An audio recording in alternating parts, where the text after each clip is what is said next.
Osiris.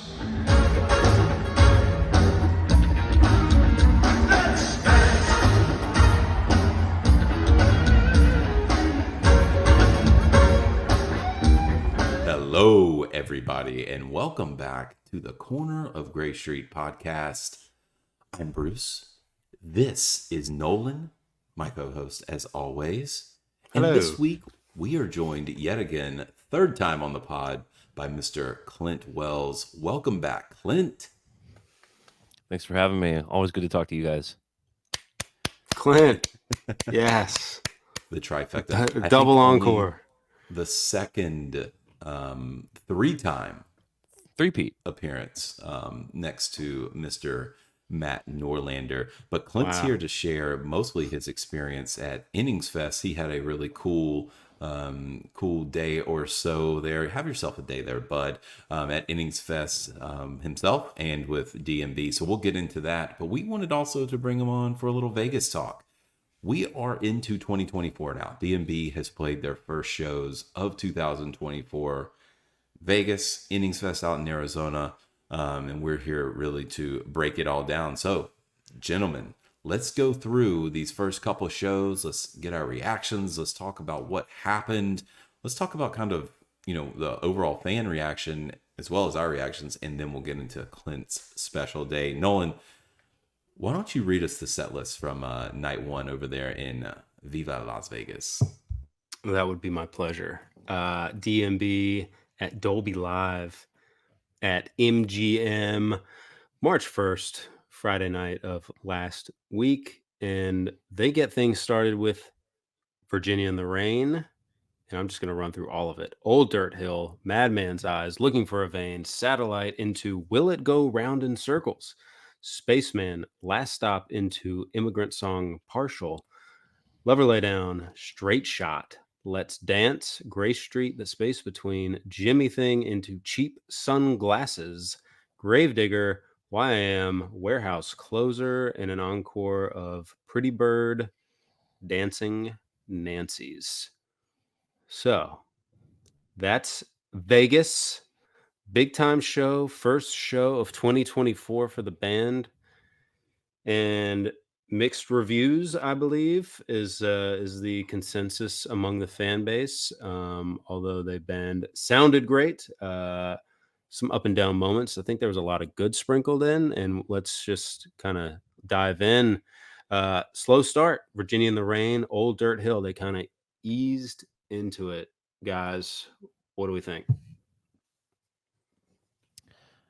When I saw it, I thought it looked nice, but I've also kind of been away from the tour for a minute. I had a really busy end of 2023, and I've always listening to the records, but I wasn't as involved with some of the conversations. I think generally speaking, people were pretty happy with setlist last year, so maybe this was a disappointment. But I always look at it through like, what are my favorites? What do I like? I like Virginia in the Rain with a full band. I like Old Dirt Hill.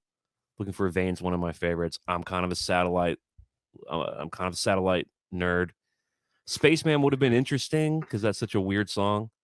Last Stop, it seems like a treat to me. Lover Lay Down, I've never seen. I don't know. I saw this and thought it was pretty cool.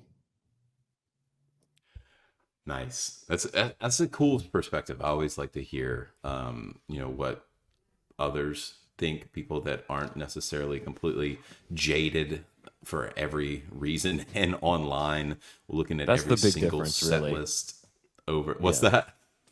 That's the big difference, really, is Yeah. the jadedness, which, believe me, I get. I just thankfully don't have it, so I get to be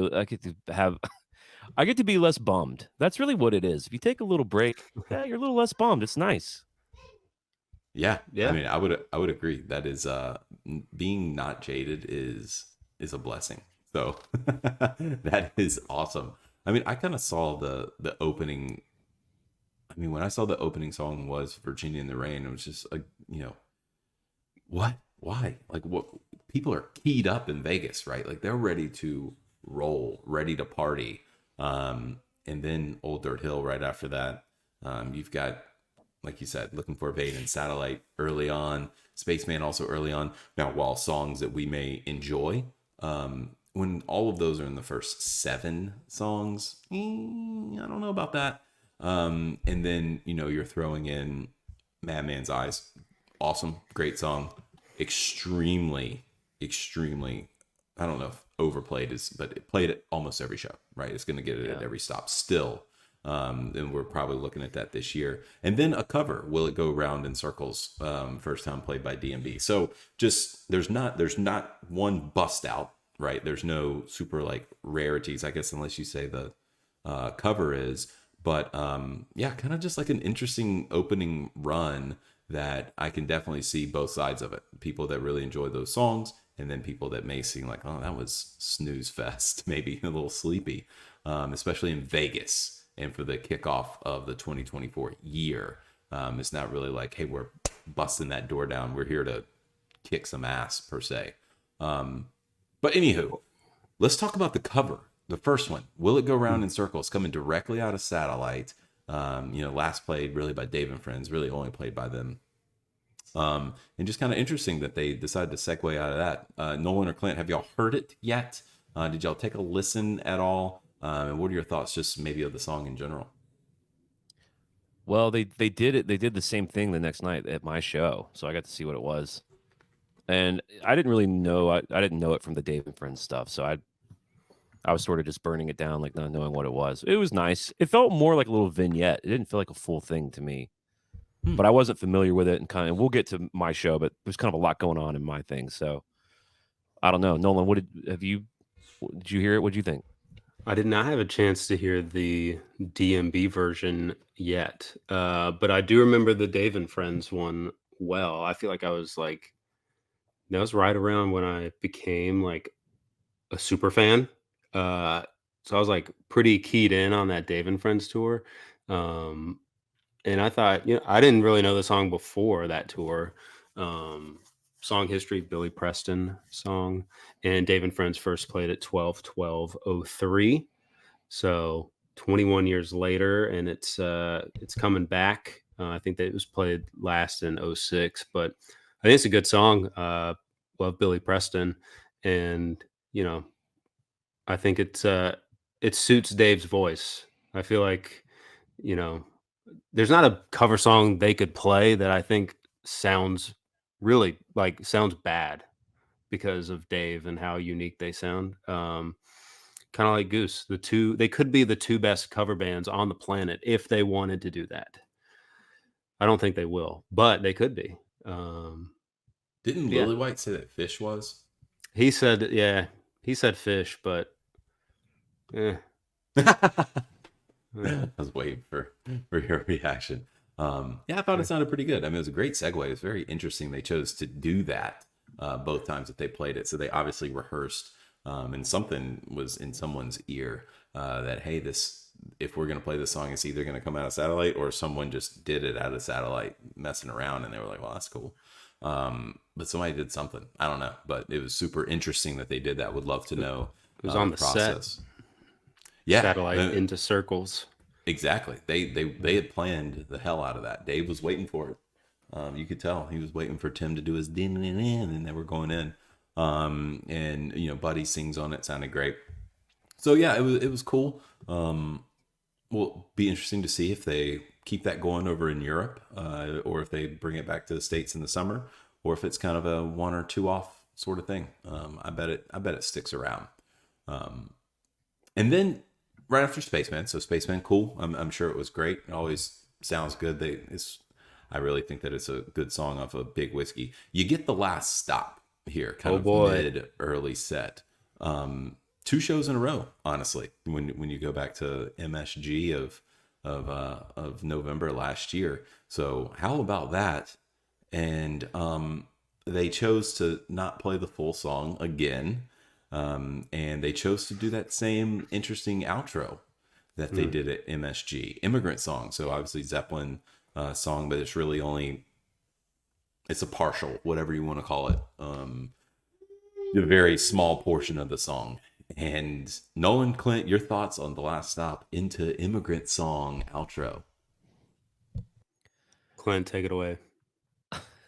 I think I texted you guys when I saw it like this is awesome. And you guys are like, this, we hate this or something. I was surprised that Not we me. were coming at. Oh, you do like it. Okay. Does one of you Yeah, I not like like it it. though? Bruce I hates it. was. I'll get into it.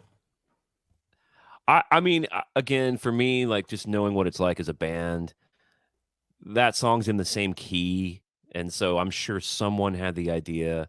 Oh, the don't da da da, it's in F sharp, Mhm. or maybe they do last stop in G minor. I can't remember, but it's close enough, and someone just found it. And it's the thing with all the covers. Like, there's a lot of talk about all the covers in these two sets, and there's also the whole thing that Dave's like, well, I'm going to play what I want to play and all that, and I had an interesting perspective from my show because I was up above them and I could see them and I could hear how they were interacting with each other, and it really is as simple as that, man. I think they're just looking for a way to keep having fun, Oh and yeah. they don't look at the last stop the way we do. They don't look at Before These Crowded Streets the way we do. So to them, it probably is even a curiosity to them how much we, particularly with that album, esteem that album. You Yeah. know, he started playing Spoon the last year almost because it's like he finally read the comments and was like, all right, fuck it. He just started playing Spoon all the time because I was probably texting you guys every time they played that. I was like, what's going on? Did he start Yeah. reading the comments? Or maybe just trying to get everyone to shut up or something? But to them, Last Stop is just a song and they're just looking for a way to remain interested in it. And that's what it seems like to me. I thought it was cool. It's a good take. I like that because you're probably spot on. That's why they're playing it right. So that's number one. So can we be excited about that for a second? Hell yeah, we can. That's awesome. Yeah.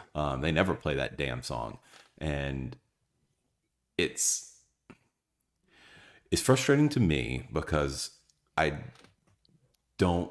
I like Immigrant Song, and I don't think that they're doing it very good justice. I think that I think I jokingly in my witty fit of rage, if you will, said that Led Zeppelin fans should be offended and should boo and whatever, because you can't really appreciate Immigrant Song at all in that outro because it's one really quick verse that Dave and I think Rashawn, maybe Buddy, also Dave kind of shrieks through it, and then they do the ending part. Like, they don't even do the best part of the song. Yeah.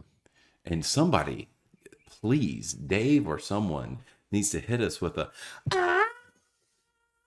like, what are we doing here? If you're not hitting us with that, or I know, do it on the then- horns. Like, yeah, I know. Do it on the horns or like Tim do Exactly. something. Yeah. Yeah. Yeah. Exactly. We're not even hitting the the best parts of the song. But no, Agreed I don't know. with I that. think it was jarring at MSG, right? So that was a little weird. And this time, No one knew what it was. exactly. Everyone was like, "What 'Cause you is?" couldn't understand what he's saying, and I think Yeah. that's part of it too. That you can't understand anything that he's saying. But Yeah. Well, it was like, "Oh, no way! They're gonna do the full thing. They're doing it at MSG," and then it was just like, ends. "What is he mumbling? What is that? Is it over?" And then we thought he was just gonna like. I thought they were coming back out for another song, and it was like, "No, it's over." We're like, "What just happened?" And but then when I listened back to it on tape, like I thought it sounded good. Like I enjoyed it, and I was like, "Okay, I see what they're doing here. This makes more sense to me. Would make more sense to play the full thing because it's like the best. That reprise is like the best thing ever. Outro, whatever you want to call it. But yeah, I still like it, and I would take it at every show. I wish they played more. If they're going to do it, play more of Immigrant Song then don't do 30 seconds. Play a minute, 30 yeah. seconds. Agreed. Give And us you a got to little hit more the of it. shriek. You got to hit the You shriek. got to hit the shriek, man, because you're already shrieking. So That's go the ahead song. and just double it up. Yeah. And people would have known what it was immediately if he had done that. Yeah. I saw but- people even complaining though that like they were like, and what's up with the mid-set last stop? Like, to me, that's crazy. I'm like, dude, we're complaining about where it's at in the set. Like, Oh no. that song just seems like such a treat to me. I got to see it in like someone Yeah, it is. turned 99. off their internet then. Yeah, exactly. I'm like, dude, let's not. I mean, I think the complaints about the truncating it with a cover and not fully committing the cover is 100% valid. But the people saying, "Oh, how about the mid set, the mid set last time?" I'm like, dude, that's crazy, man. I'll take that song any show. That song fucking rips. I texted Joe during. I didn't know they were going to do that. I hadn't remembered or hadn't seen at the MSG show that they'd already done that. And I was texting Joe during it, dude, this rips. This is awesome. That's And now, you know what? amazing. I'll say this too. That's interesting, and this is another thing that the band's probably keying off of too, because they say that they only do it for themselves, but they're also paying attention. It's the kind of the cover moments where the crowd went the most nuts. You know, I hate to say It's it. I the wish what that weren't the exactly. case, but Always. the crowd, it's just something familiar, especially in a festival. I was in a festival. I do think this Las Vegas show was squarely. I don't think it was 100% full on DMB fans. I think it was mixed a little bit, which might explain some of the curiosities of the set list, but definitely for my show, it was a festival. So they're Yeah. playing hits and they're playing the Yeah. covers got a big reaction. Yeah, Oh, they I always think do. yeah, absolutely. We comment on that stuff all the time. Yeah. But you know, you go out of last stop and Lover Lay Down back to back. That's awesome.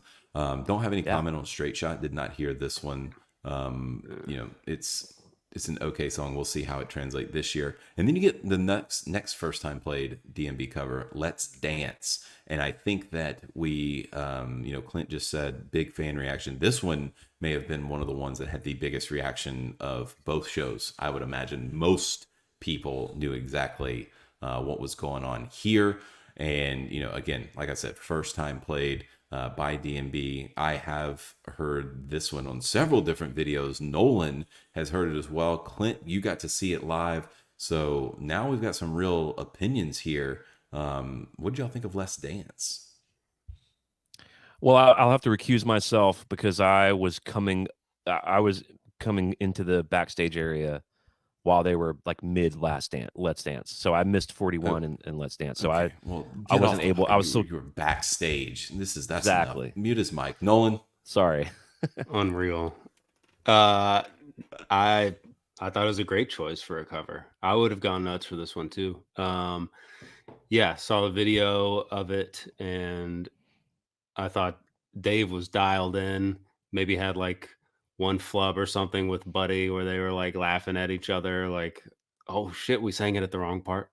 But no, I it was great. I feel like I'm more familiar with the like chorus of the song than the rest of the song. So I was Sure. like kind of waiting to get to that part, but I thought they nailed it. And yeah, I think it's a cool tribute to Bowie. I know Dave's always liked Bowie and um, met him back in like '04, somewhere around there. There's a picture of the two of them together. But yeah, cool Bowie tribute. I think DMB could probably do several good Bowie covers, but that's a cool one they chose. Bruce, what'd you think?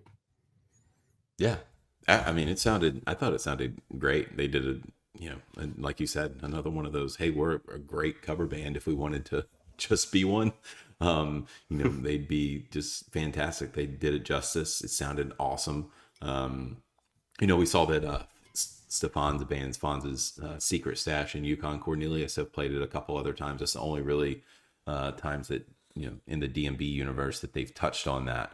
So super cool. Just, you know, a new breathing life into new covers. We kind of talked about it before. If you're going to do covers, try to change some of them up every year or every other year. And this will be one of the ones in 2024 if this is year of the covers sort of thing. So I'll welcome it. I'd like to see it. And as long as it doesn't get played, you know, 30 times in the summer, I think that it will be welcomed by most fans there too. And For then, sure. well, Clint didn't really get to listen to it. He was busy, and we'll get to his busy day very, very soon. Okay, so Let's Dance, Gray Street, and then you get Space Between and Jimmy into Cheap Sunglasses, another first time played by DMB, another cover tacked on to the end of Jimmy, another new cover replacing other things at the end of Jimmy thing. Clint, I want your opinion in the next show. So I'm going to let you sit this one out for a second. because you texted us about this one, and I'm gonna hold that little nugget. Nolan, did you get to hear this one? What do you think? No, I did not feel compelled to listen to this one. Clint was forced to. Clint was forced to. I didn't. No, I didn't do it. I didn't really have time. Busy time of the year, as they say, in March with all of the madness. But No, it didn't. before that, I would say I do think for the haters, if you take a look at this set, I think Will It Go Round in Circles, Spaceman, Last Stop, Lover Lay Down, and then take out Straight Shot, Last Dance, Gray Street. That's a pretty good run. I'm not a big fan of Straight Shot, but I think that's the middle of the set is pretty solid. And Space Between. I like that one. it's oh yeah, and Space Between on the Barry for sure. Yeah, when you play with the Barry, got it. Yeah, and then I'll say Gravedigger, YM, Warehouse, Pretty Bird, Nancy's Closer. That part's pretty solid. I think maybe just the beginning was a little slow, and then a couple of you know random things in there. But on looking at this again, I feel like not as bad as I thought in real time. Being just so freaking cool watching it update on the internet. God, yeah, it's cooler now. Yeah.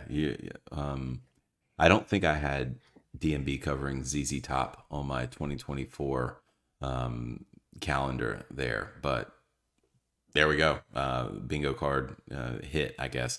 I want to get Clint's thoughts on the next several songs. So you got Gravedigger YM Warehouse to close out the set, and then A Pretty Bird. I don't know if you've heard that one yet, Clint, and Nancy's to close out the entire thing. What do you think about that little run, I guess, to wrap up, tie the bow on Vegas?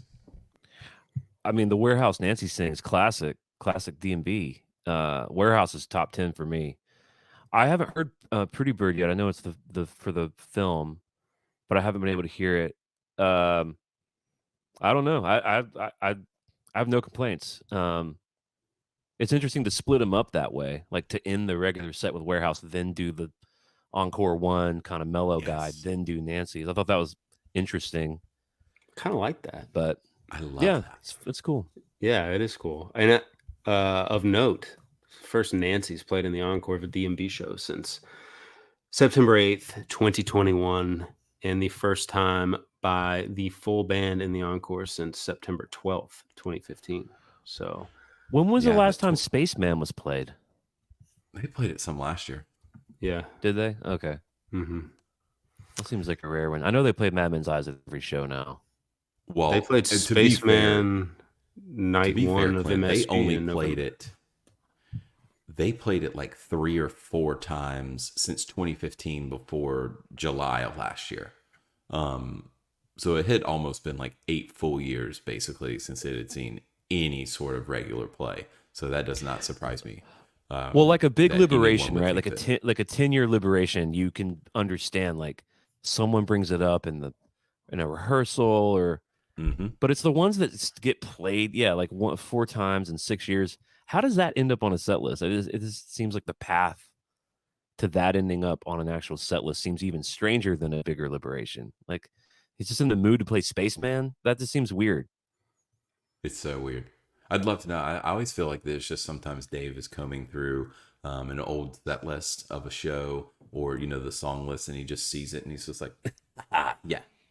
And he's just like, we hadn't done that one in a while. I kind of liked it. Why haven't I played that? Um, but I don't know. We'll ask him when he inevitably joins us multiple times as well, just like Clint and Matt Norlander. Yeah. Of So course. of course. So before we do move out of Vegas over to Phoenix and Innings Fest, I wanted to read a note that we got from good friend of the pod, Corey Rashcover, who was at the show in Vegas. And he was a little busy traveling and stuff to send us a lot of stuff or to hop on the pod, anything like that. We don't want to bother him too much, but he was kind enough to send us a little bit of perspective from the show. So I'll read some of that from Corey. So thank you, Corey. He mentioned that the sound quality was amazing, but had heard it would be even better if they were able to utilize the full technology of the Dolby Atmos system in the venue. Obviously, they didn't, one night stand kind of thing. But yeah, if you're probably not going to utilize that if you're just there for one show.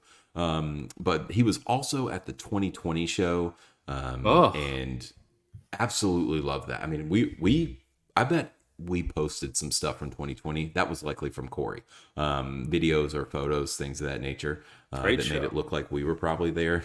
I think those were all from Corey. And so this time he was disappointed in the overall set, but he was very impressed with the covers. It may have been one too many, but he was impressed. Dave openly said on a few occasions that the band was going to be a little selfish, and it kind of showed based on the set list. Some could take it as a shot from Dave, especially after traveling for those shows, paying Vegas prices, being all the way out there. They were more expensive tickets. But be that as it may, the band, like Clint said, is really likely doing things to keep themselves going, interested, having as much fun as possible. He also thinks it should be a 2 night stand. Not sure why they're not doing that. It would be awesome to have a 2 night stand in Vegas if you're going to already be out there. Might as well, if you're doing the warm up for Innings Fest, might as well do 2 nights in Vegas. And he said that Last Stop was a little weird. Yeah, so the immigrant song outro was probably just didn't sound as great to him either. But that was from Corey. I think overall he had a good time. Wasn't necessarily as impressed with the set list, but he did like the Innings Fest set list, Clint. And that's where you really are going to shine, my man. Nolan and I are basically going to go take a nap, and we want to hear the full dealio. How did your Innings Fest go down? You were there, obviously, to play music, which I'd like for you to talk about a little bit as well. Just tell us about your day, man, because you had a day. Yeah, it was almost like a Make-A-Wish foundation day for me. I felt bad. It Fair. was like my big special Dave Matthews Day. Well, so I play with an artist named Morgan Wade, right? People I think who've heard me before that. Dude, if you need to take the Make-A-Wish thing out, feel free to. I don't mean to offend That's so anybody. fun. It just felt like everyone was being so nice to me. Like, did someone tell them I'm sick or something? Because everyone was being so nice. So so we're playing, and so it's a type of festival where there's two stages that face each other, but they're far away. And so when one band stops, the other band starts. It's not like 7 stages and all going on at the same time. So we were headlining the second stage. So we played from 7:55 to 8:55. Dave starts at 9 on the other stage. So our tour manager, who knows I'm a big fan, was already trying to help me get over there or get connected with somebody in the band or with a crew or with their tour manager. So shout out to my tour manager, my wonderful tour manager, Claire. So she said, "Look, all I've gotten so far is there's going to be a golf cart waiting for you. As soon as we hit our last note, you can hop in this golf cart. It will take you to Dave's stage." And so I did hit you guys up, which, I mean, I wish I had my wife. I could do an aside with my wife right here. Like, I never shoot a flare at festivals.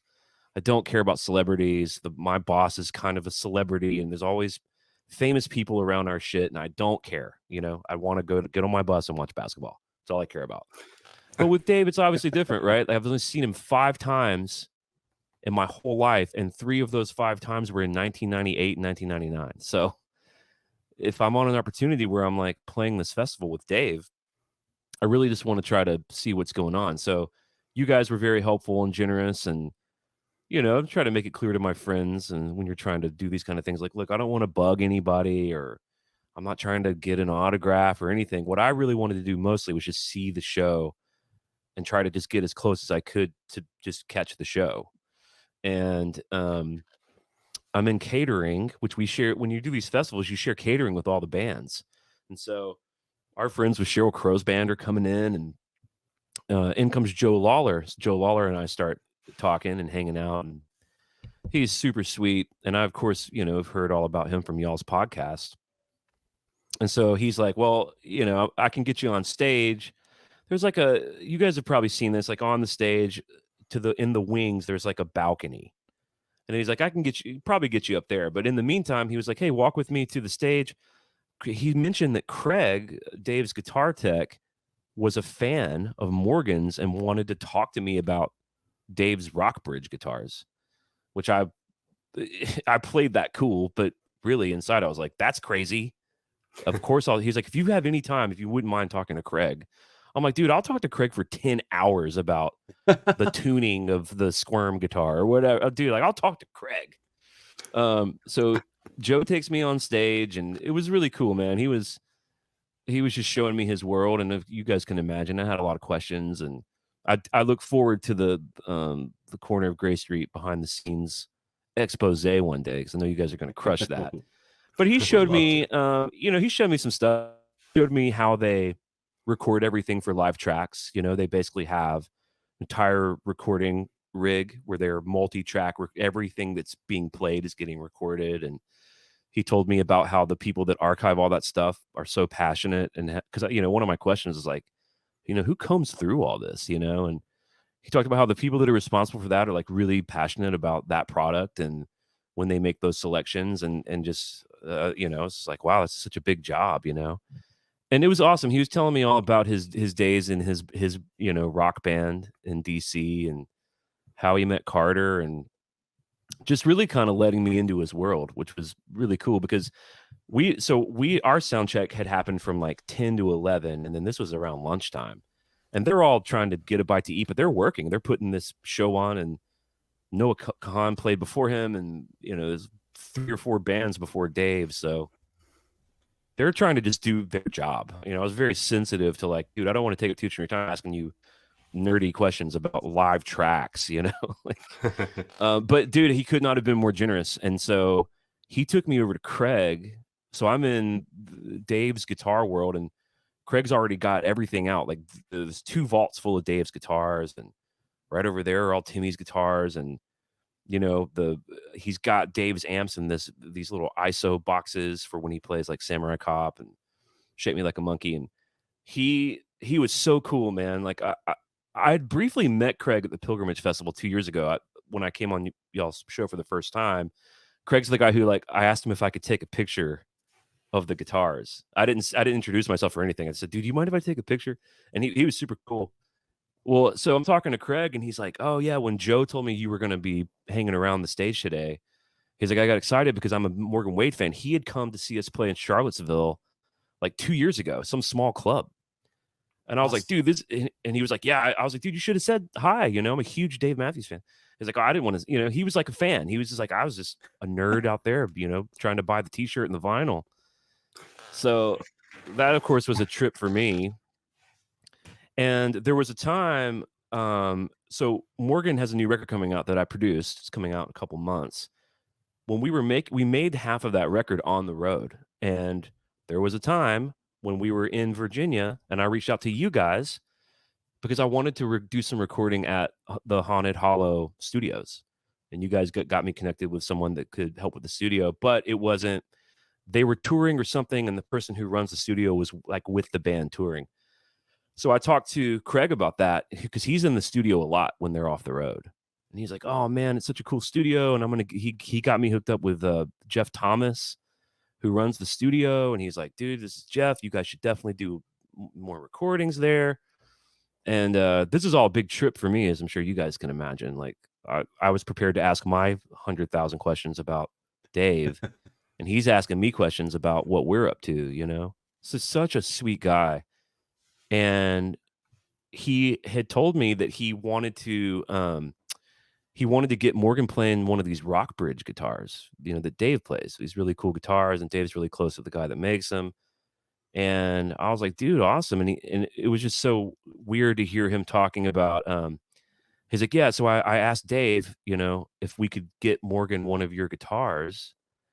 And Dave's aware of Morgan, this Virginia connection. And Dave's like, yeah, just give her one of the ones I have. Just anything to get her one of these guitars. Just let her take one of these if it's on the road. Or so I'm telling Craig, hey man, this is so cool. I don't think I want to take one of Dave's guitars today. Like let's just stay in touch, and maybe next time we roll through. And he was super cool, man. He was like, oh dude, whatever. I don't want to force anything. I just think they're great guitars. I think she would sound great with one. Dave really wants her to try one. It was just again, it's like, is this a Make-A-Wish? Like, what's happening here? Why is this happening? Why is Craig so cool? Why is Joe so cool? Why are like the guys that make, everything work over here in Dave Matthews Land, one of my favorite bands ever, you know, letting me, touch these guitars. This just felt so weird. But I got over that pretty quick also at the same time. I mean, Craig's got a really interesting story. He's teched for a lot of amazing people. I mean, he teched for Ozzy Osbourne and John Mayer. So, and then he teched for people that like in the Velvet Revolver camp, and then some people that I know in some of these camps. So, man, it was like 90 minutes went by, and at one point, so he was telling me about all Dave's guitars, and at one point he was like, "Check this guitar out. This is tuning that Dave came up with," and he like put it around my neck, so I'm just strumming it or whatever. He's like, "Yeah." I was like, "Well, what song does Dave play on this guitar?" He's like, "Oh, that's guitar he plays on Stay or Leave," which is one of my favorite Dave Matthews songs. And I was like, "Is this the one is this like a backup? This is the one he actually plays?" He's like, "No, that's the one he plays. That's his number one." And I'm just like, dude, just take it back. Like, you know what I mean? It's just such a trip, he showed me like the delay effect that they use for Samurai Cop, that kind of U2 sound, and Craig's a really good guitar player. He was playing, he was playing a lot of the Dave stuff for me. He was showing me like the guitars that he bought for Dave. I thought this guitar would be cool, and I don't know, man. It was like Wow. it was like being a kid in a candy store. And at one point, I said, "Man," I said, "Craig, if I'm taking up any of your time, dude, just bounce me off the stage, man." He was like, "Dude, I don't want to take up any." It was just such a generous vibe. And him and Joe said, "Well, when you come back to the stage later, bring your in-ears," because I had these in-ear monitors for our set.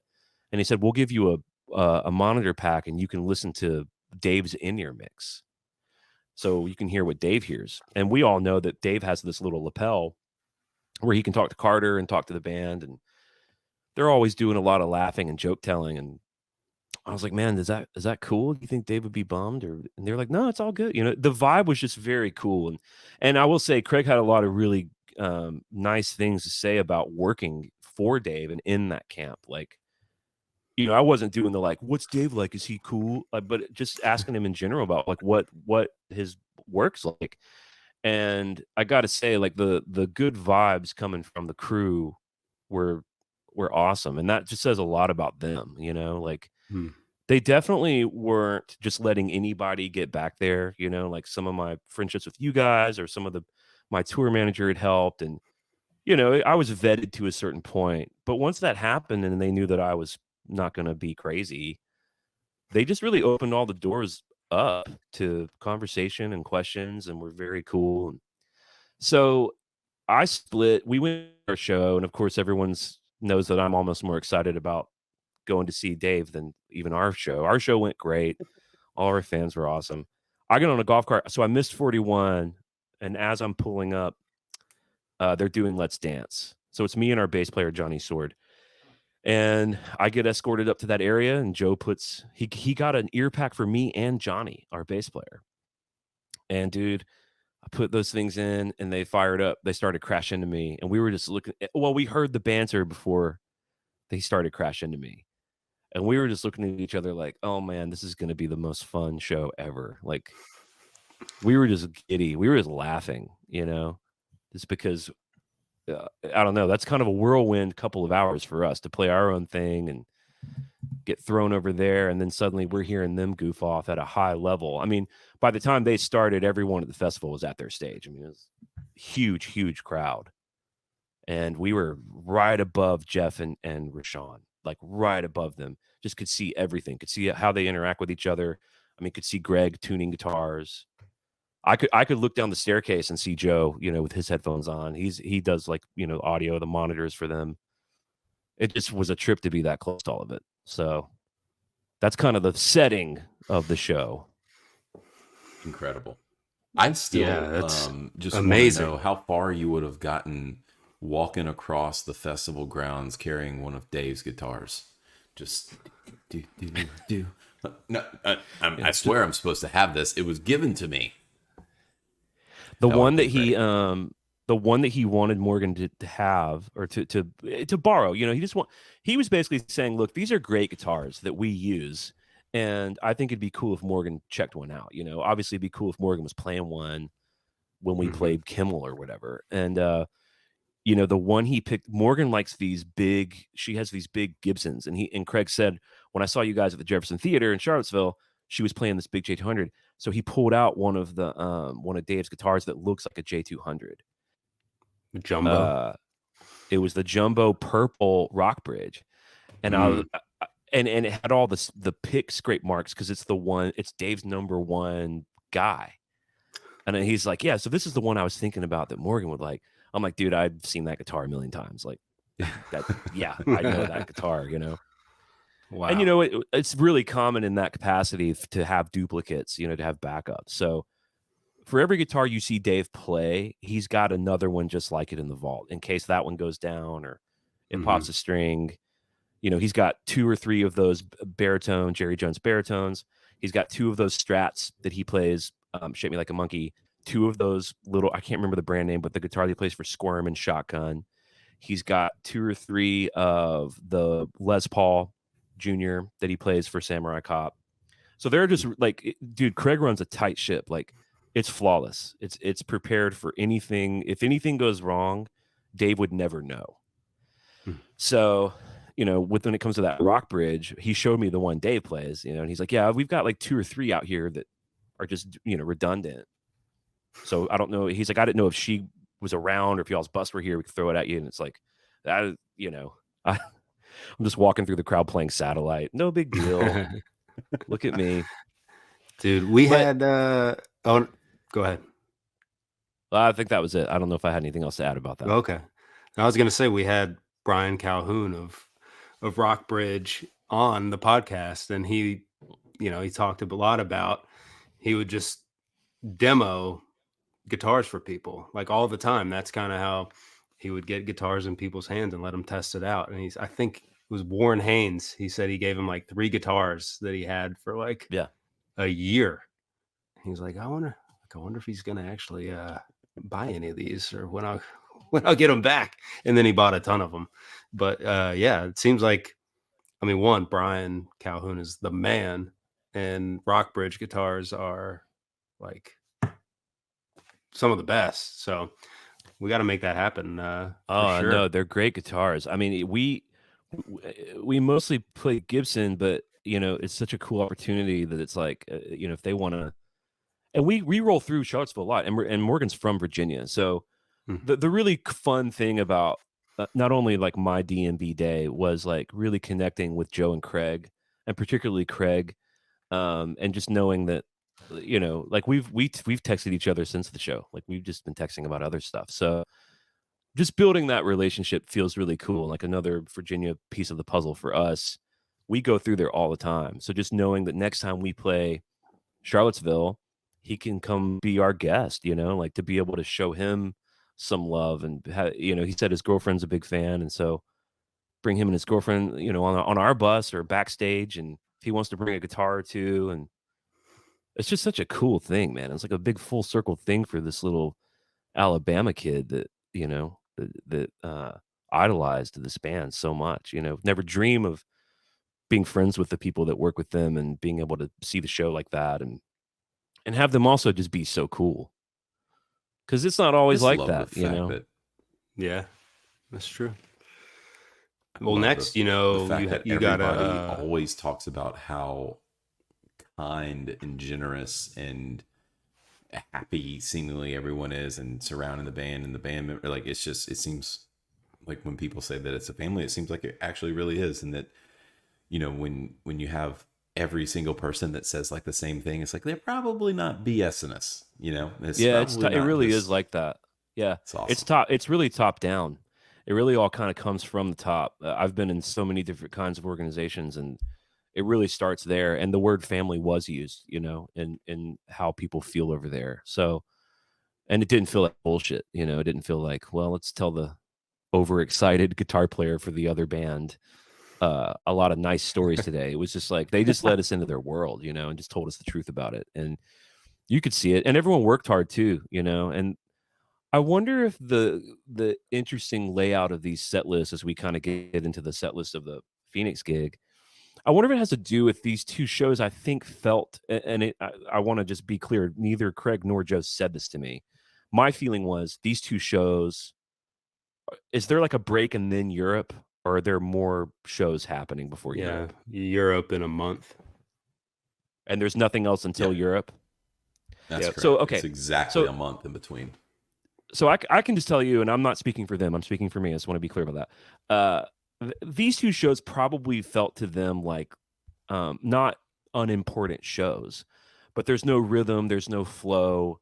The Vegas show is this inside thing.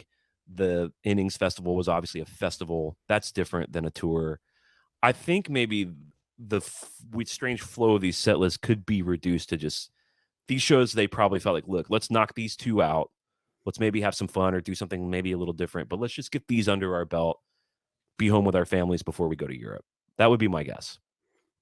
For sure. Almost like a warm up. Like let's Yeah. rehearse and knock the rust off. Totally agree with that. And Clint, I think the next thing you got to do is play one of Dave's guitars in Haunted Hollow. That's the next step for you. You know, one of the interesting things about that I asked Craig about, I said, because Dave, his vaults are filled with these Rockbridge guitars. He obviously really loves them, and I know he's close with Brian. It's Brian, right? The guy that makes them. Mm-hmm. It's clear that he's found, the instruments that speak to him. But for all those years, it was those Taylors, those Martins, and of course the OG, that SST, that Gibson Chet Atkins. And I asked Craig, I said, man, where are all those guitars at? Like, where are all those old guitars? Are they still kicking around? Are they in storage? And he talked about, he said they're mostly in storage. They're being looked after, taken care of. They're still in the family. And that, Dave likes to keep some of his kind of retired guitars, at home with him in Seattle when he's writing, or he's recorded bits and pieces of Walk Around the Moon from his studio in Seattle because they made that during COVID and stuff. Mm-hmm. So it was cool to hear that those guitars were kicking around, and I think a lot of them are at the studio, Nolan, like in storage. So of course, if Morgan and I, and Craig was very amenable to me and Morgan coming out there and making some music out there in that studio. He talked very highly of the studio itself, and you better believe, dude, if there's like a storage room over there, with some of those old Dave guitars, if it's possible, I would love to break them out and play them. I mean, put them on a recording. Yeah. I mean, Which one would you get honor. first? Which one? If we were looking, if it was like as a matter of like historical, I just want to see him. I want to see those SSTs, that black. And he had a natural finish one too that was even more rare than that black one. Yeah. I'd want to see those. I'd want to just see those. Those aren't the best guitars. Mm-hmm. He probably played them a lot of out of necessity, but when in the late 90s, early 2000s, he was playing a lot of really nice Martins and Taylors. I think he even had a signature Taylor guitar that had the Fire Dancer on it. Mm-hmm. Those guitars record beautifully. Those would probably be the ones I would want to record with, but I would want to hold one of those SSTs.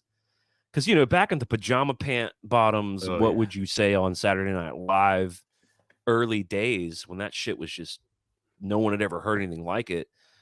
It seemed like the image of him with that particular guitar was just so ingrained in my brain. In fact, when he started playing like normal big body acoustic guitars, I felt like it looked weird on him. I agree. Like, what's he doing? Because he was like so skinny looking and stuff. I know, such a tiny, cool looking dude.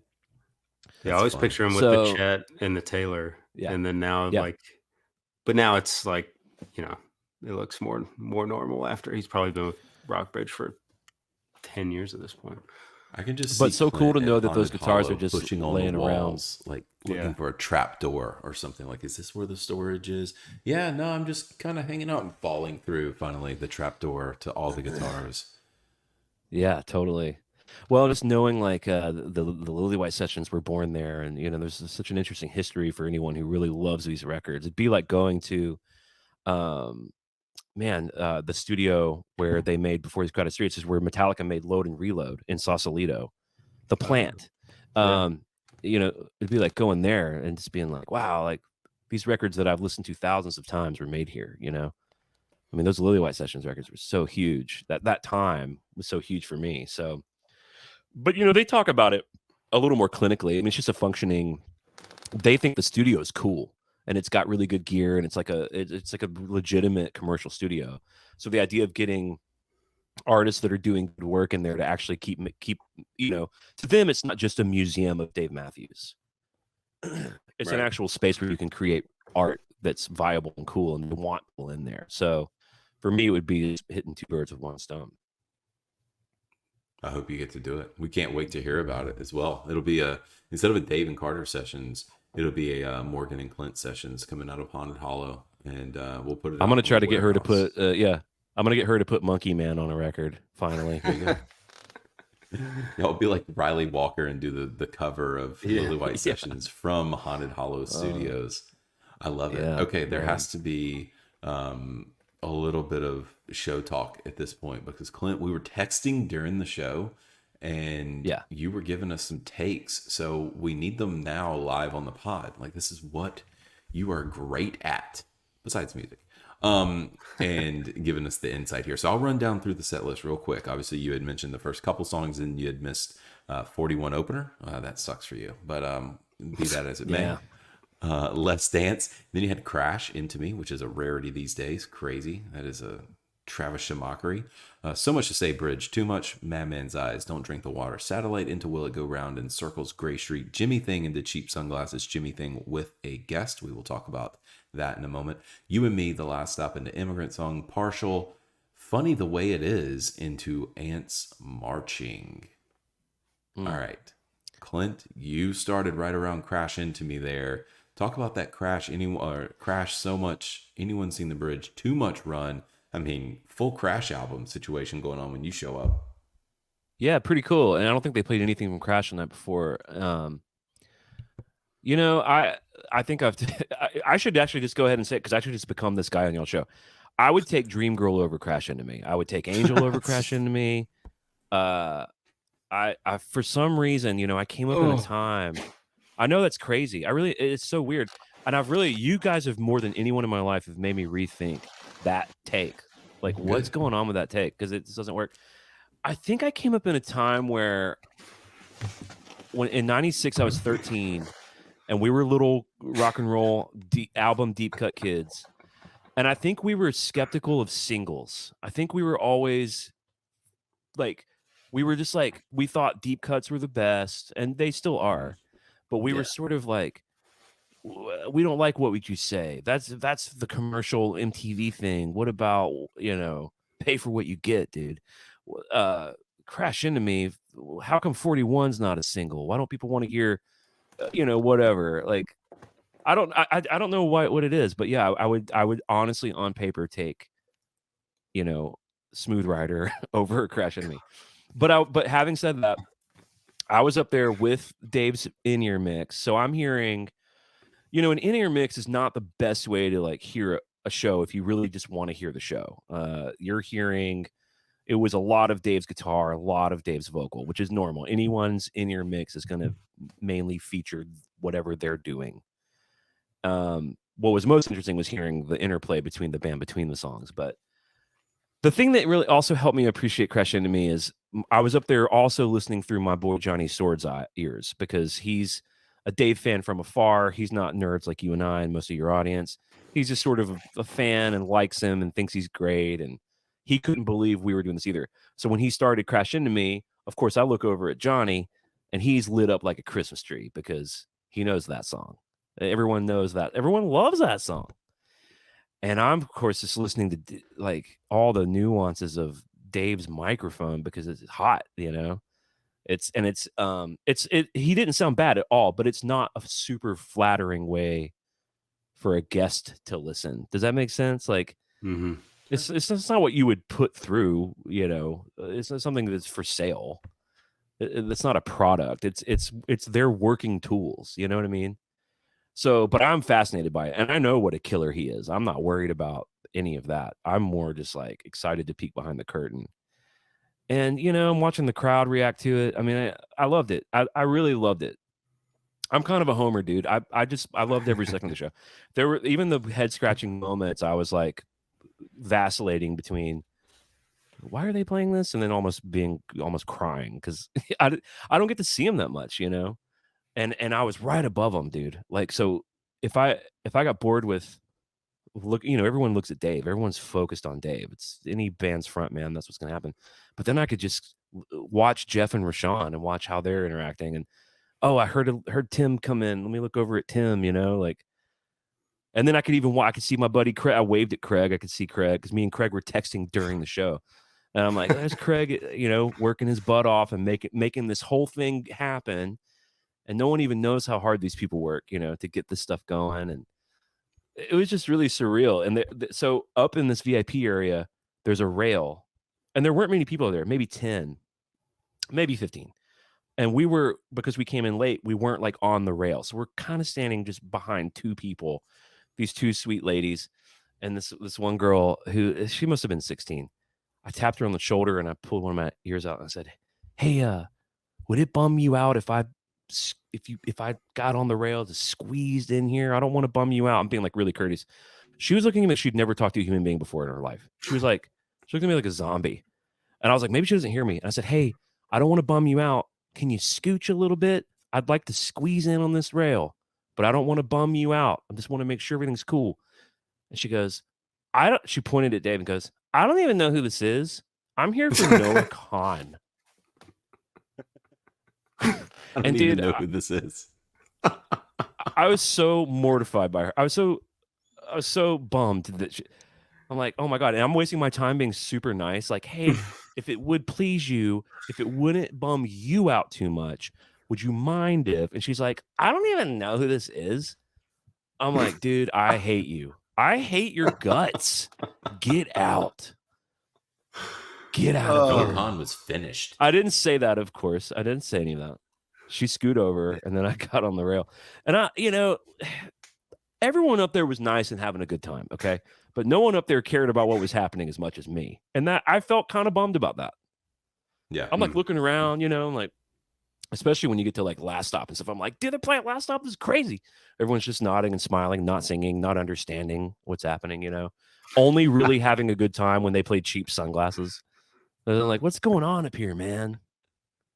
Where am I?" I'm like trying to connect with I can see the front row, and the front row are, of course, all our people who understand, what's happening. I'm like that. I almost wanted to transport down there in a way, but okay. So much to say.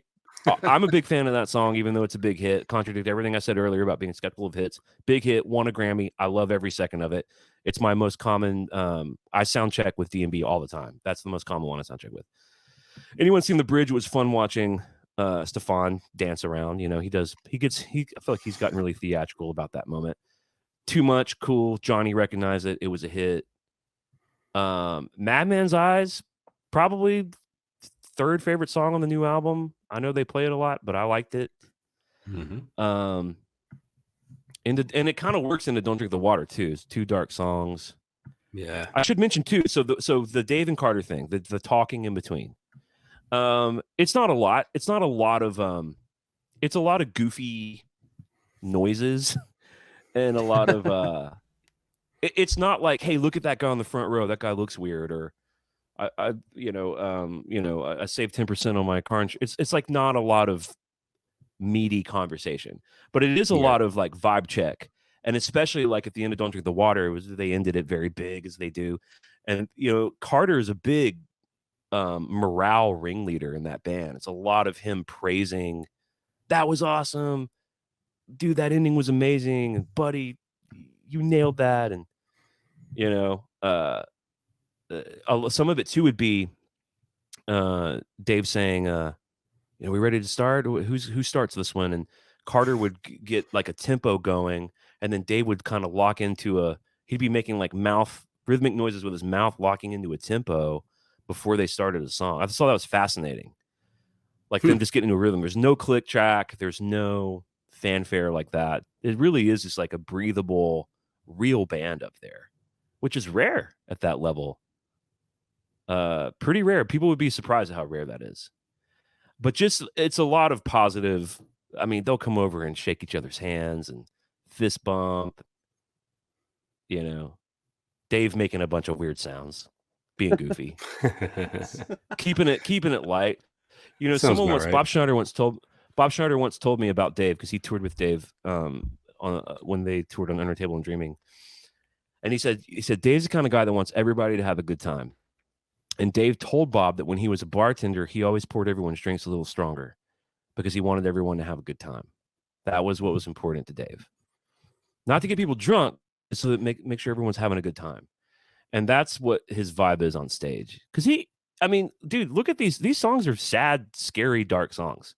This dude is a dark dude, wrapped up in a guy that really just wants everyone to have a good time. He's kind of a good time guy, but he'll write a song like The Last Stop or Madman's Eyes or Don't Drink the Water. It's like, damn, dude. But it's all smiles and giggles and chuckles and shit, when he's up there. I was really charmed by, and it's what everyone I think would imagine it's like. You see them laughing all the time between songs. It's just goofy, bantery, buddy stuff. I think that's awesome. And that is, yeah, I just love hearing that. I mean, just getting, we've had Matt on and Alex Day on who have been able to tune into those and hear what's going on the stage. And it's always kind of the same thing. It's just, man, it's awesome. It's awesome to hear. And I know that, I hope, people that are listening right now enjoy that. I feel like that they do, because I think Nolan and I really appreciate hearing that, and we nerd out on that stuff. Really, I want to nerd out on this Jimmy thing into cheap sunglasses that we have here. First off, we have our one and only guest of the two shows that they had here, and Miss Jen Hartswick, who is a fantastic trumpet player, joining in, but basically most probably well known out of Trey Anastasio band. She's been with Tab for a very long time, and in and around other jam scenes and hopping in other bands and all that sort of stuff. So kind of well known, and kind of not known probably by a lot of fans too. But what did you think? Did you know who she was? Were you aware of Jen? And what did you think of that Jimmy thing into cheap sunglasses? As you probably had no idea that ZZ Top was about to slap you over the head. I didn't. Well, I did know, because one of the cool things that you can hear in that banter is when they were about to bring her out, they were going to bring Jen out. Dave was off his mic, but on his lapel mic saying, "Hey, is she ready? Is she here?" Like, meaning, he knew she was going to be there, but meaning, is she mic'd up and is she ready to rock? And someone was able to talk to him, like a stage manager that I couldn't hear. So someone confirmed for him, and he made a joke about her being there. And then he did say something about he mentioned a cue to Carter about going into cheap sunglasses, and I had seen it on the previous night's set list, so I knew they were about to do a long Jimmy into cheap sunglasses. I chose that moment to go use the restroom. I'm just not a big fan of the long Jimmy. I mean, how long is this? Let's see. This was 13 minutes. Which I guess in the grand scheme of things might even be tame. Yeah. I love the song Jimmy thing. I prefer Dave Matthews Band albums to the live thing, which I know is crazy. I love their albums. I like their songs a lot. So I went to use the restroom, and unfortunately, a couple of Morgan Wade fans found me and bought me and kept giving me shots. So you probably noticed my texting declined after a certain point, the Jimmy thing point. I was wondering what happened. Yeah. And I had a 3 a.m. Lobby call to get on a plane back home the next day. And I'm 40. Oh, there you go. Like, I do that. My whole next day was completely fucked. I could hardly move the next day. I had to come home and be a dad and be there with my wife and do family obligations. I was a zombie. Because of these knuckleheads. They just kept giving me shots. I wasn't in any position to decline taking them. And I was like, what am I worried about? This Jimmy thing, But I kept the pack on so I could hear, Dave's, mic and stuff. So I thought it was cool. I did, when he was like halfway through Cheap Sunglasses, on my way back to the backstage, I took a little detour and walked to the front just to see what the vibe was like in the front. And man, everyone loved Cheap Sunglasses. Everyone freaking flipped out about that. The band, I think I did text you guys this. One of the things that was really clear the whole show, but particularly during some of those cover moments, was how much fun the band was having. Just having fun. Like Dave didn't know that I could hear his microphone. You know what I mean? And he could have been saying, "All right, 3 more guys, 3 more, and then we can get the hell out of Phoenix. Phoenix sucks." The crowd didn't seem that responsive for a lot of the show. It seemed kind of like Hmm. a tough crowd because I Hmm. was up on the I could see them all. But dude, Dave not one time was like, "This crowd's not giving this a lot," or "This crowd's weird." Like nothing like Hmm. that. Just them having a good time. It was really Man, cool. that is cool. And well, you know why? It's because it was a Noah Khan crowd. They were like, "Who is this guy? What I couldn't believe that chick singing said that, dude. singing about ants? What is this?" I could not believe that chick said that. She's up in the I did. VIP. That's crazy. I wonder what she was like during the Noah Khan show. She just screaming her Weeping. head off, Probably crying. peeing her little pants, dude. Probably peeing. I do love Noah Khan, and when I didn't know he was opening for Dave, and you were there, I was like, God, I wish this had been like a month later. I would have gone because Yeah, he's big Well, what fan was technically of all part you of cool Dave guys. these days. what was cool was He Dave said Dave's such a classy dude, man. Like Dave, he could have come out not knowing who the fuck Noah Khan was and not cares who Morgan Wade is or any of that shit. But he's got his ear to the ground and he's cool. And he came out and he said, "How about Noah Khan?" Crowd went nuts. And he goes, "He's a bad boy." And he said, "My daughters are going to be so jealous that I got to see him." And he just praised him. He just gave him his flowers, dude. And I Oh, that's saw awesome. Noah tweeted, the next morning, "Dave Matthews called me a bad boy. My year's made." Like all so many of right. the people Noah that are Khan on the at list for the Noah's podcast. level, yeah, get him on the pod, dude. Well, so many people in his Exactly. position, they may not be diehard fans. They may not know what Spaceman is, but they know that Dave Matthews did some real shit that cannot be ignored. Hmm. And you guys have been to all these shows, and when you see that dude up close doing playing his thing, like playing the songs he built that didn't sound like anything else, it's Hmm. almost scary how real it is and how much they mean it. And you see Carter back there; those dudes are not kowtowing to anyone, man. They don't give a shit. They're just really doing what they want to do, and that's powerful. And someone like Noah is going to know that. He probably went and checked it out. And then Yeah, you got Dave Matthews calling you a bad boy because Dave knows what's going on. Like I remember that's watching so Cheryl great. Crow. Oh, We went and watched Cheryl Crow. She opened for Zach Bryan, and Zach Bryan. We came up at the same time. He's obviously blown up, but we were doing the same little things as him 3 years ago. And she was opening for him at this thing, and she goes, "I know why a lot of y'all are here. Y'all are here to see Zach Bryan." And she wasn't wrong, dude. This is the Railbird Festival. oh Crowd went yeah, Yeah. nuts. She knew what was up. She knew that he's the next thing. And you can either be there's just so many different ways you can treat that. You can pretend to ignore it or pretend you're better than it or your time was better or you hmm, can give it up and because a lot of these people probably have kids that like that music, you know. yeah. It's like Dave. I mean, he said it. That's so cool. I feel like everyone in music is like friends with Dave, or like Dave is just like so friendly to everyone, and everyone in music loves him. Um, that is so Dude, cool. in the Mexico shows, so I'm friends with these guys in this band called the Lone Bellow, and Yeah. they didn't even Yeah. tell me they were going to be in Mexico. And my friend Tyler James, who plays keys for them, he posted a picture the next day, him with Dave Matthews. They played a song with them. And all I wrote was I screenshot that picture, zoomed in on him and Dave's faces, and I wrote, "You son of a bitch." Because Exactly. he's not even like me and us guys, like he's just kind of a fan. He thinks Dave's cool. I'm like, oh my God, dude. And they said Pretty nothing but awesome. nice things about him. People were What a kind of blown text to away by get. them down there. They really liked the Lone Bellow as a band. Yeah, they're Um, good.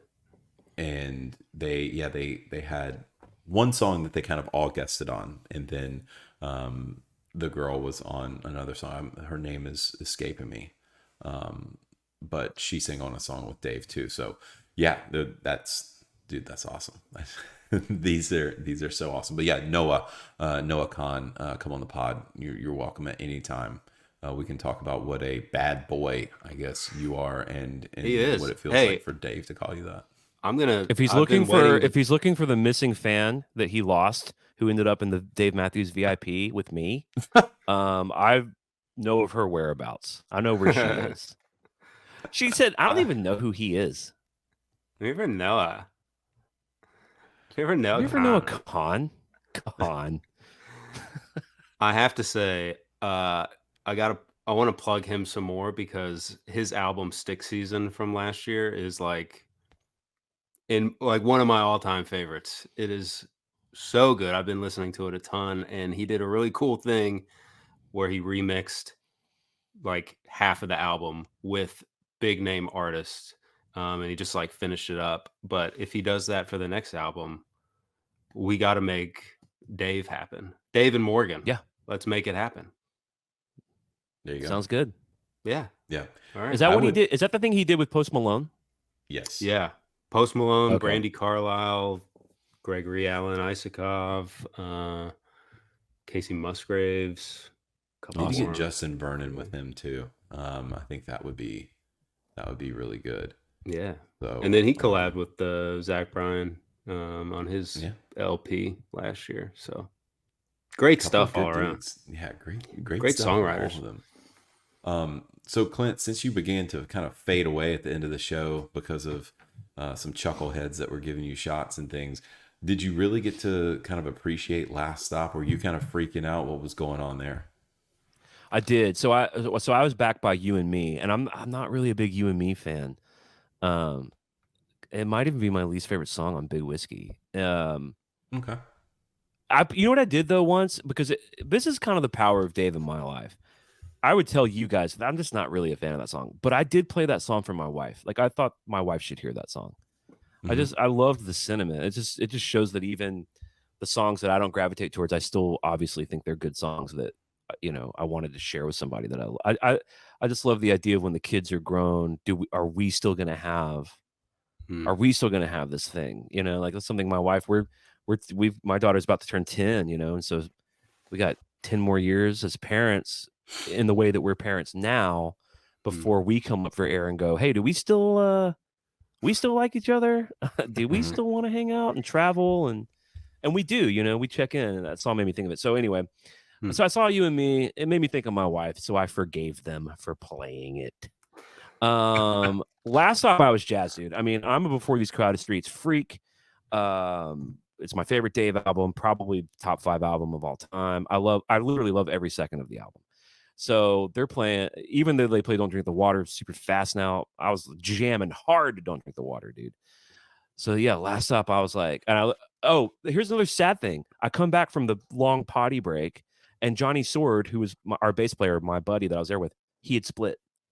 Because there was this whole thing where so the rest of our band was watching from there was like an artist lounge, but there was all this rigmarole about, hey, the last shuttle out of here is at 10:30. Dave doesn't end until 11. So we strongly advise all the band to get on that last shuttle. And they knew what I was going to say. I was like, I don't care how I get back to the hotel. I'm staying till the end, period. I don't care if I, ride a homeless, get a piggyback ride from a homeless man all the way back. I don't care I don't care how I do it. I don't even care if I get back. So I come back up, and that was his moment where he left. So I was all alone. So I'm starting to think I've been given too much to drink by these fans, which was awesome. Shout out to whoever they are in the world. Johnny Sword's gone. My band's gone. They're playing You and Me. And I'm starting to think about an exit. Like, what am I going to do? And obviously it was all fine. I got home. So they play You and Me. Last Stop, I was jammed. So Last Stop, I was trying to get the people around me, like, they're playing Last Stop, right? No one knew it was the Last Stop. What would you guys do? What do you do in that situation, right? Like, I'm not a snob. It's all fine. But we're in like a really privileged part of this show. And them not knowing what was going on was kind of pissing me off. I was kind of I can annoyed. see that. Yeah. Like They're like, yeah, dude, this rocks. I'm like, what do you... All right. I know. So I can feel the annoyance now, but they're like, oh, immigrant time, song, cool. Yeah. Yeah, this rips. I texted Joe during. I said, dude, this rips. A little Led Zeppelin at the end of Last Stop. It's like, yeah, those so many times that that point of access is kind of wasted, you know? Like I call them the white chairs. Like we'll play a festival and I'm always stage right in our band, and it feels like they always put these motherfuckers in front of my side of the stage where it's all the white chairs, and it's always like the constable's cousin, you know, the mayor's niece, and then half of them don't show up, so they're They empty. don't care. And then the people that come aren't fans, and all of our fans are like over on Johnny's side, thinking he's a little god, little 29-year-old good looking dude waving his hair in the wind, and I'm playing to the half empty white chairs. Ugh. You want to I so badly wanted to like just get the front row. I could see the front row. I could see them all jamming. Just get them up there with me. Or like I was texting you guys. I wish you guys were here with me. And I'm not knocking them or necessarily. It's just, you know. They didn't bring the vibes that you were looking for. They didn't know what the last stop was. Get out of here. Shameful. Agreed. That's egregious. They like the cheap sunglasses.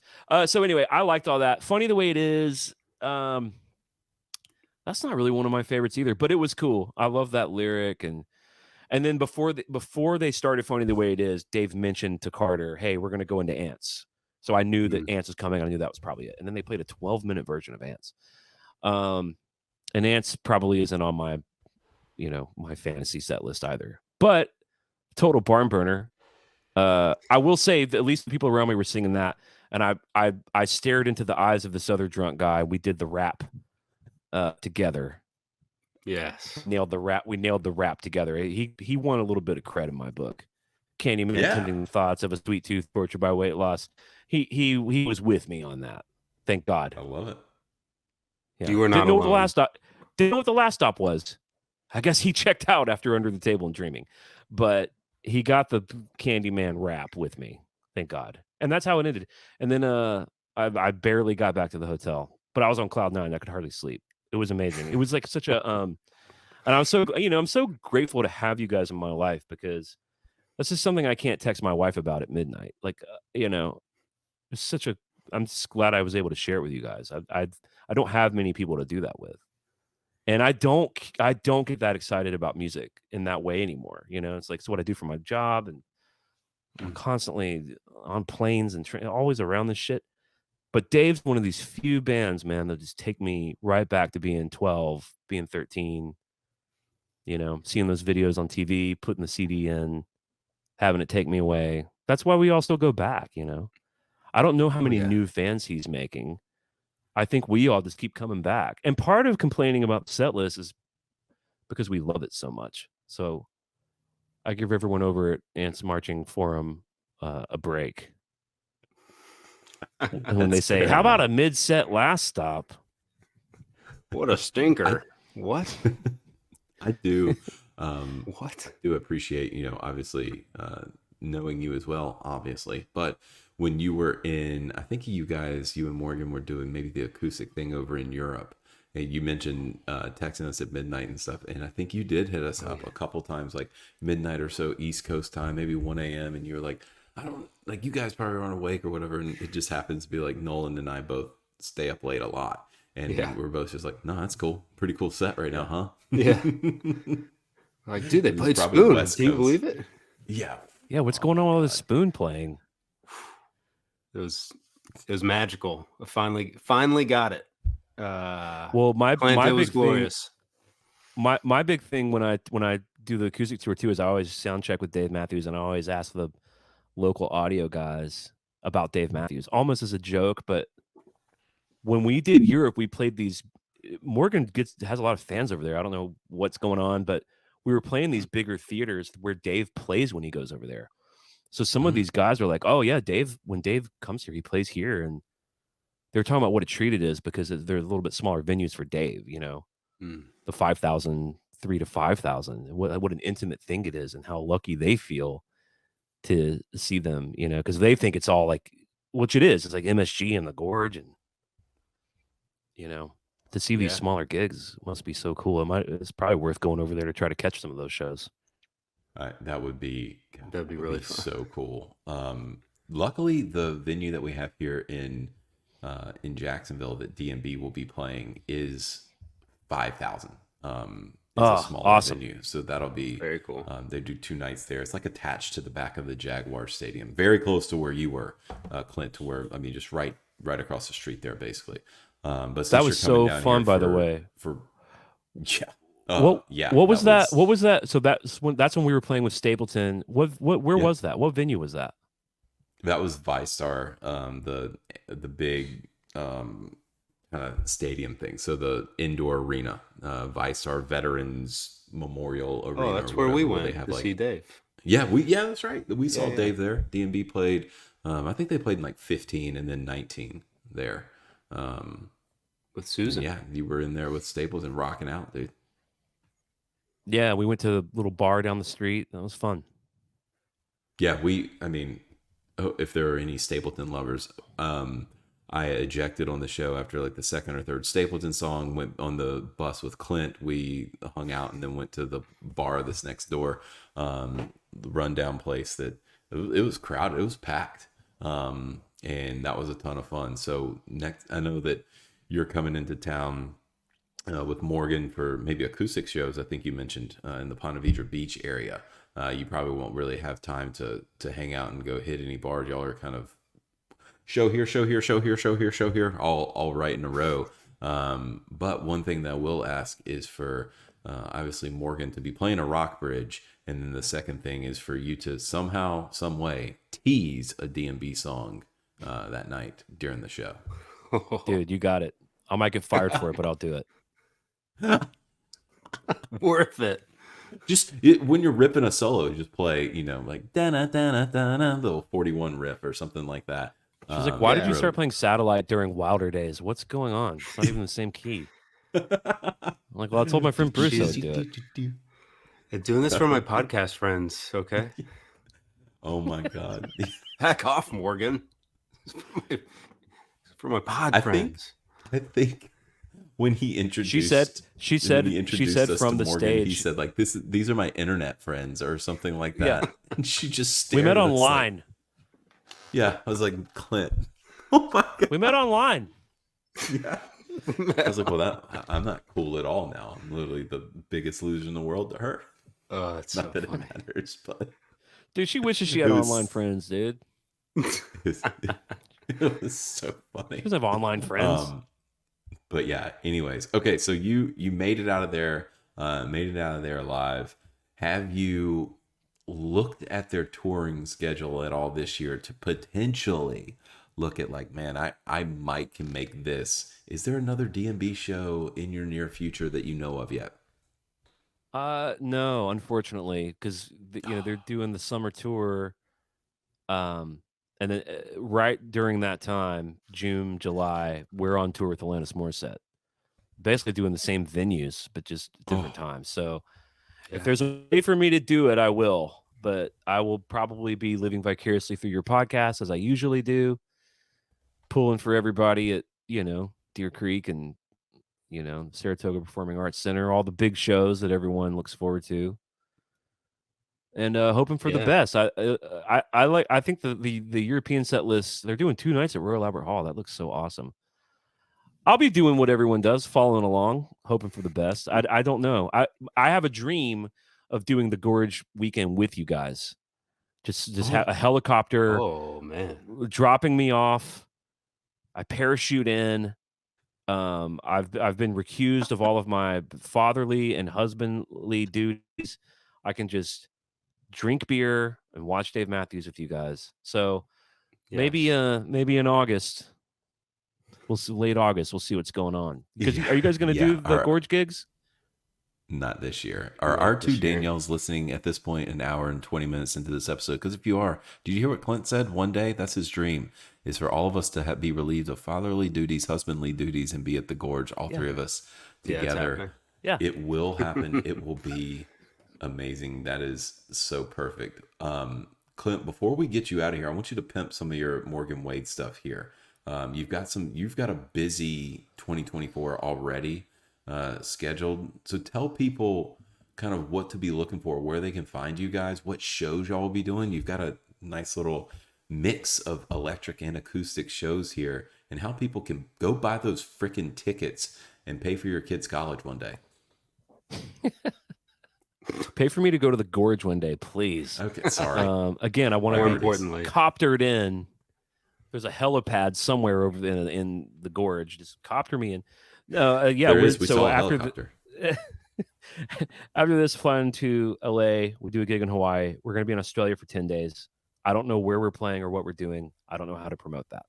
Then I come home and then we do a month-long acoustic tour, which is really fun. Our friend Alex Deason from the Damwells, one of my favorite rock bands, is opening the tour. That's where I'm going to see you, Bruce.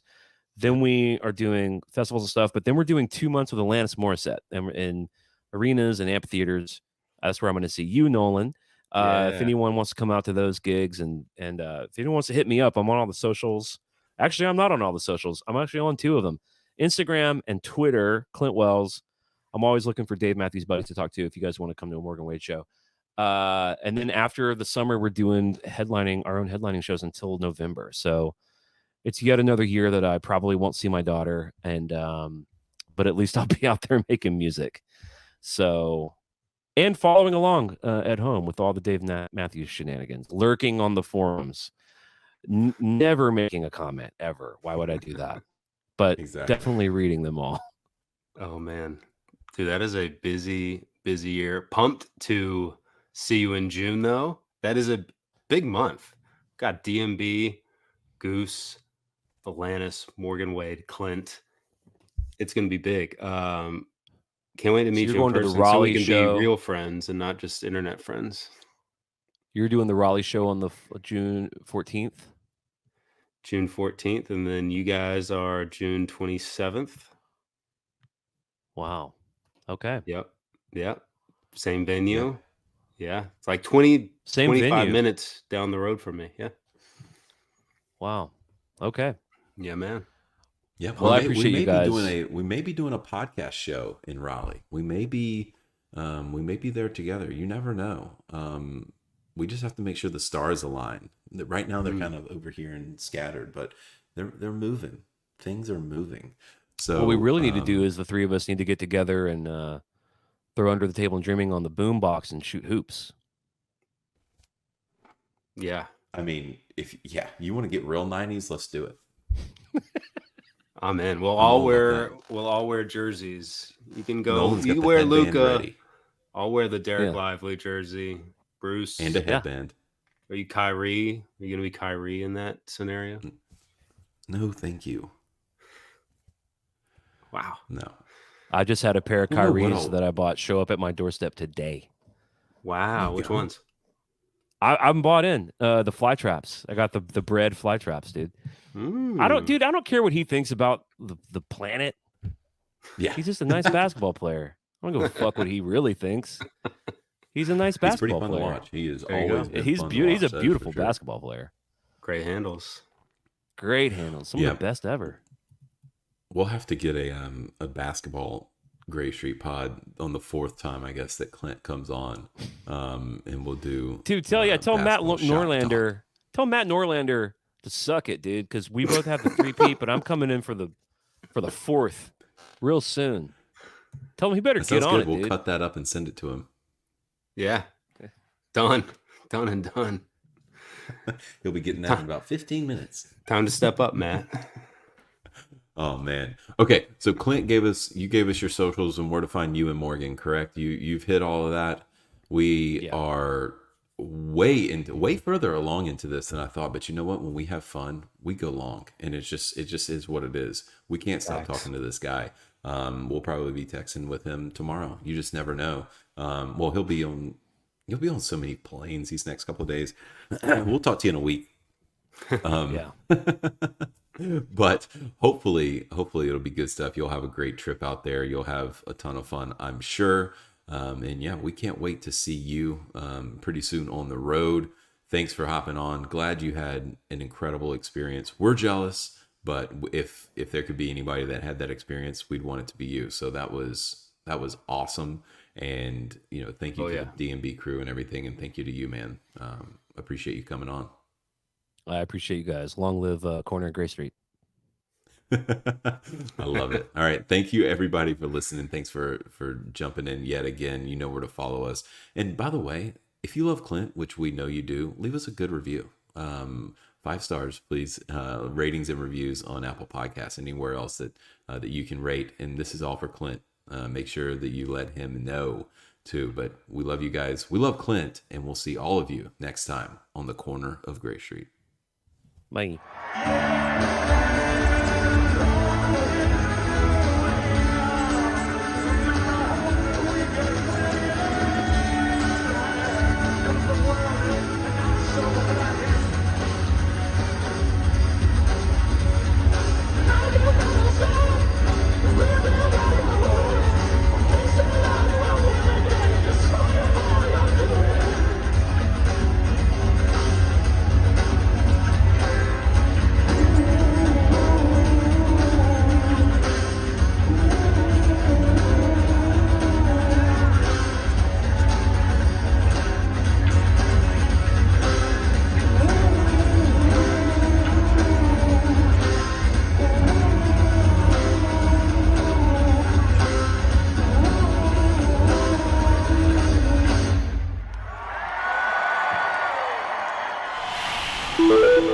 Osiris.